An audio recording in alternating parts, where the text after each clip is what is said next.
Welcome to the Know, I'm Ashley Jenkins. Surprise, everyone's kind of pissed off with Niantic for removing tracking from Pokemon Go entirely and shutting down all of the third-party apps that would let you do it since you couldn't in the game itself, but not so fast, Poke Trainers. Niantic's got a different story. In a new post on the official Pokemon Go Facebook page, which is surprise enough, the company finally descended from their high castle to answer the commoners. In addition to explaining that tracking was removed so they could fix and redesign it, which basically confirms it's coming back, yay. Niantic also blamed third-party apps like Pokevision for the service outages and worldwide launch delays. Niantic wrote that they had to shut them down because they, quote, were interfering with our ability to maintain quality of service for our users and to bring Pokemon Go to users around the world. They wrapped things up by stating that they would do a better job communicating with their users in the future, which we're all grateful for, and that they are working crazy hours to keep the game running. I don't know, man. Have they been working as hard as I have? Because I've caught a lot of Pokemon.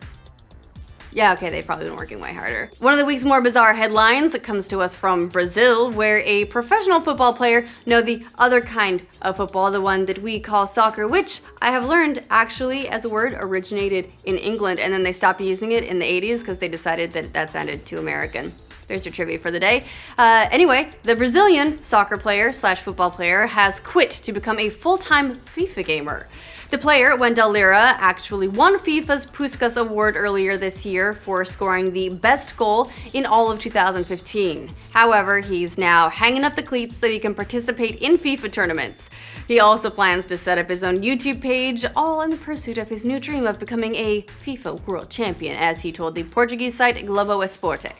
While some may say this is a little bit crazy, Lira also attributes the decision to some injuries that have plagued his career. So, hey, at least he gets to keep playing the sport he loves, just digitally, and the only thing that will get hurt is his thumbs.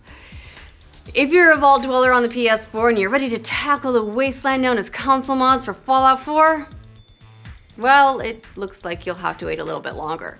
The release of PS4 mods for Fallout 4 was supposed to happen at the end of June, but then was delayed indefinitely for mysterious reasons. As of this week, Bethesda is still not talking about those reasons or even when we can expect to play mods on PlayStation 4. Bethesda marketing VP Pete Hines said yesterday on Twitter, "We're working with Sony on Fallout 4 mod support for PS4. The process is still under evaluation. As soon as we learn more, we will share news," which, that doesn't sound too promising. Hines also updated Twitter about a week ago on the issue, kind of placing the blame on Sony, but not really committing to specifics. Hopefully the mods will get sorted out soon, so then PC gamers and console players can get mad at each other all over again. Moving right along, the first season of Telltale's Batman Adventures places gamers in the ass-kicking shoes of Bruce Wayne and Batman, who are two totally different people, even though they've never been in the same room. That came out today, just in time for Telltale to walk back a feature many of us were actually really excited about. After talking up Crowdplay, a new multiplayer component that allows players to crowdsource their Batman decisions, Telltale has clarified in a blog post that it's not quite as cool as we thought it was, and in fact, it's not meant for streaming at all, which is what everyone assumed it was for. When the company originally outlined the feature at Comic-Con, they said it supported up to 2,000 players who could join your game online. As it turns out, the feature is only meant for 12 people. Locally, meaning on your couch. Plus, it's not designed for streaming at all, and it won't work well if you try. So, basically, Crowdplay works the same way every other Telltale game has worked. Neat. Marvel fans who were excited about getting a two-part Infinity War movie may be a little bit disappointed. Disney announced this weekend that the upcoming Avengers two-parter will instead be one movie. Sort of. Part 1 of Infinity War, due out in May 2018, has now been retitled to Avengers Infinity War. Part 2, meanwhile, has simply become Untitled Avengers Movie. Not sure that name's gonna stick, guys. You might want to work on it. While some fans are worried that this means we're not getting a huge explosive conclusion to the current Marvel Cinematic Universe story arc, this is probably more likely marketing than anything else. Judging from reports and previous quotes by the writer-director Russo brothers, the two movies are still functioning the same way. Disney was just concerned that naming them Part 1 and Part 2 would send the message that it was one story split in two rather than two separate full experiences. Judging from how audiences have been reacting to recent split movies, that might be a good call. Yeah, we're talking about you, Divergent, and also the Hunger Games underperforming. Think your memes are safe? Think again. Never. In a recent post on Medium, one white hat hacker detailed a number of vulnerabilities he's found and reported to Imgur, or Imgur, depending on how you prefer to pronounce it, the popular image sharing site, over the last year or so. The post discusses a number of issues that Imgur has had to deal with since starting its bug bounty program, including how much it pays the do-good hackers who find vulnerabilities and report them back to Imgur, rather than using them for their own gain. There's a lot of interesting tidbits in there for those who are really interested in web security, like how he managed to circumvent certain security measures, but the most interesting part is how he gamed the CEO for more money.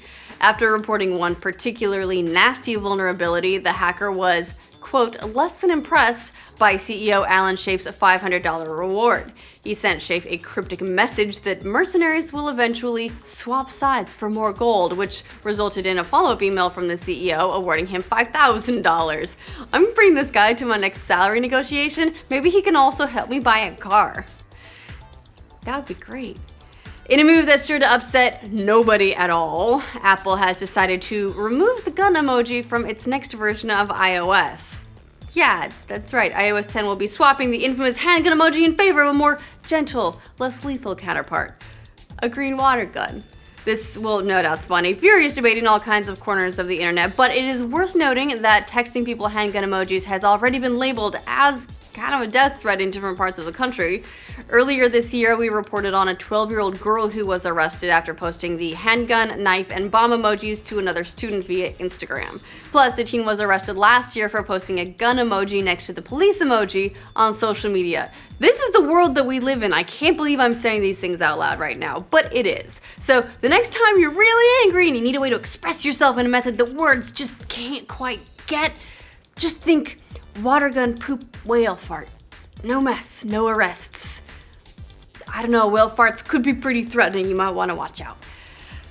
Our world is getting more futuristic and in ways more depressing with emojis and stuff than ever thanks to virtual reality, but one company is planning on taking things a step further than even current headsets can do. In a new article published on Futurism, optics company iFluence reveals that they're working on VR tech that can read your actual emotions. According to them, their interface is set up in a way that allows you to interact with the world using only your eyes. The interface can also discern your intent and your interest through the same method. This has some pretty interesting implications for how developers can tell stories, because it kind of means that they can tailor experiences based on what you are or aren't looking at.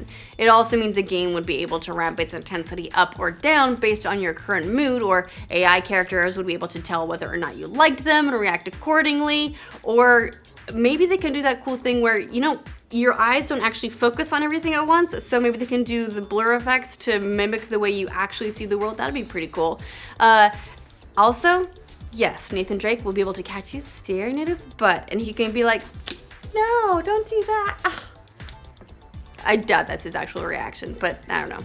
We've never showed his butt, right? No.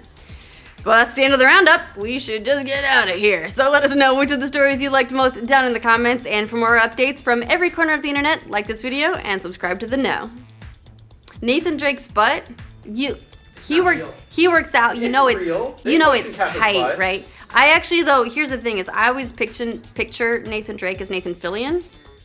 So I'm like, yeah, there's gonna be butt staring. Do you think it's modeled after Nolan North's butt? It is. It is modeled? Is it actually, do you think they actually went in and they like felt it up and like sculpted the exact Nolan North ass? At the very least, they mocapped it. Yeah. So that's the motion of his butt. Alright, so when you see him going, boo.